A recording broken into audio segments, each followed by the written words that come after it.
Were you at all worried about the decision? When they said all 3 cards unanimous, just because I felt I lost the first round. I will give Alir that. He definitely took it to me in the first round. He had a really good game plan. He caught me with my head going off the wrong way. So when they say a winner about all 3 judges say the same thing, my heart just dropped. You know, I thought for sure I won the second and third. But when they said I won the first, second, and third, that was definitely a great feeling. Corey, you limped up over here. What's up with your leg, your foot? What's going on? That motherfucker kick hard.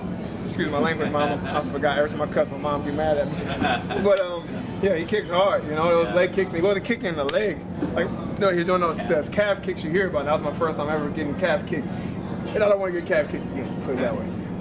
Dominic said in the commentary, after you took 2 of those, he said, if he takes 1 more, I don't think he can move his leg. Did you feel that you were just maybe 1 good kick away from, like... If you saw my fight with Gian Vellante, you would have saw I took 31 leg kicks and kept going all the way till I got knocked out with 45 seconds left. I'm the type that no matter if I'm hurt, you're going to have to kill me. I'm not going to stop for an injury.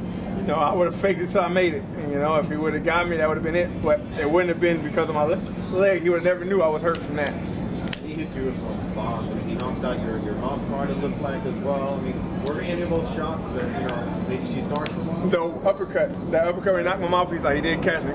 Caught me on my chin and caught my mouth, like my teeth, and shattered my chin. When my mouth went flop, mouthpiece went, it rocked me a little bit, but once I got up, backed up, and he gave me space, I was able to clear up and try to find my mouth guard.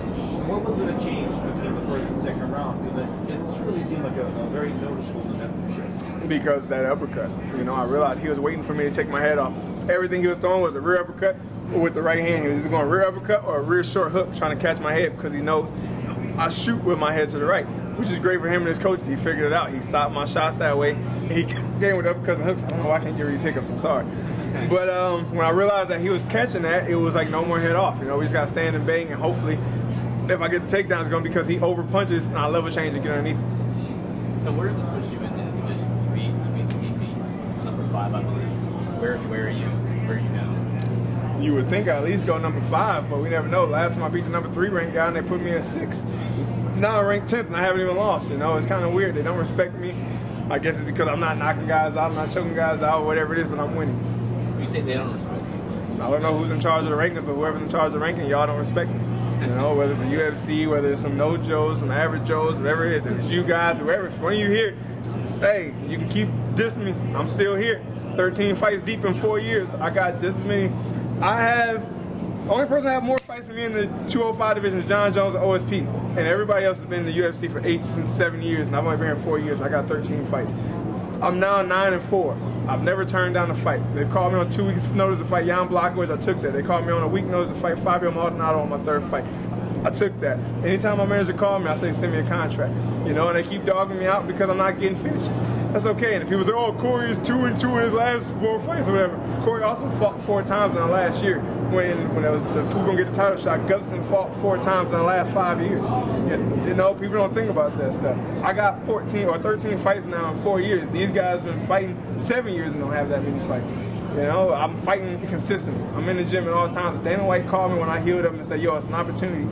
If my son wasn't being born, I didn't have to be there, I would be there. But they don't respect that. You know, they just see the losses. A bunch of casual fans running their mouth on Twitter and making say, oh, Corey gonna get stumped out. The Chief is gonna be too much for Corey. Glover Teixeira is gonna be too much for Corey. They're gonna knock him out. Yeah, I've been knocked out 3 times. That's okay. But guess what? I'm out there. What are you doing? I'm gonna show up every time. What are you doing? If I came to your house right now and said, square up, are you gonna step outside or are you gonna close the door? Because I know one thing, you ever call my name, I'm gonna be there. I'm like the candy man. You save me 3 times, I'm popping up. Let's get it. So never mind what they say about you. Where do you see yourself in the division? What should be next for Corey Anderson? I see myself in the top 3. I beat the number 3 ranked guy, right? Glover Teixeira was on his dominant tear. You know, one person that beat him was Gustafsson, who was fighting for the title tonight. Why am I not up there in title position?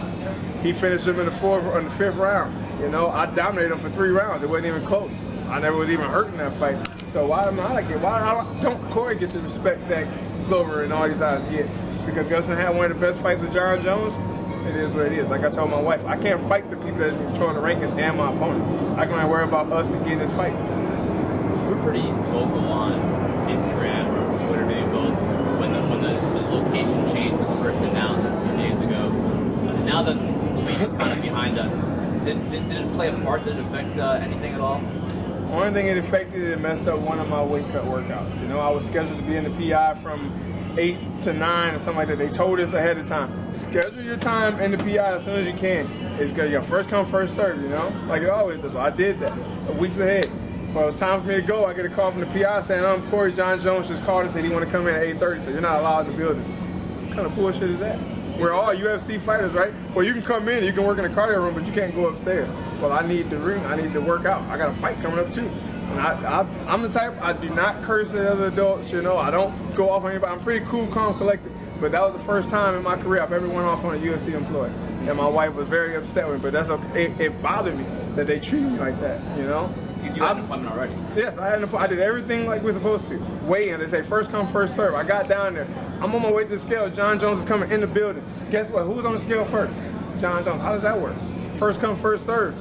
I don't like the fact, like I said, we're all equal. We put our pants on the same way. I put my pants on the same way as you. The only thing that's different between me and you is I'm a fighter, you're a reporter. We made the same way. You know, my heart might be a little different, your mind might be smarter. But I don't like the fact that people put one person on the pedestal.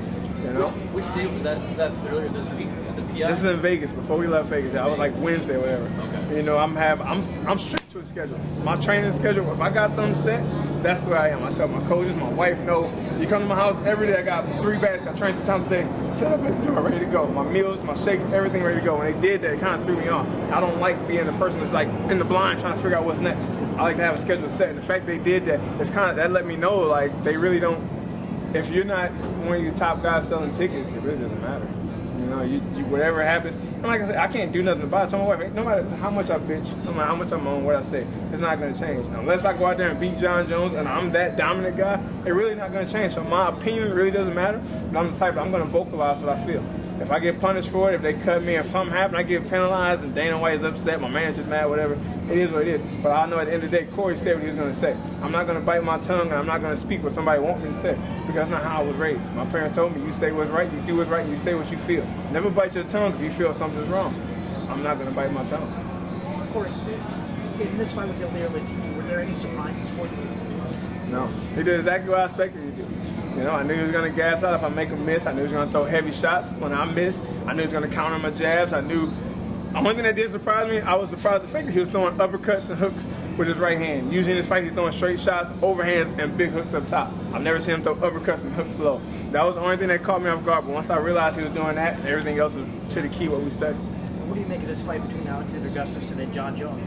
I think it's going to be a good fight, just like the first one 5 years ago, and I can't wait to see it. You gonna pick? I think Gustafsson's going to get it. I hope Gustafsson gets it. Not a big John Jones fan. I mean, I told the other people, growing up, my brother loved John Jones. You know, John Jones, the man, this is this. Look at the way he elbows. Before I even wanted to be a fighter. I never wanted to be a fighter in the first place.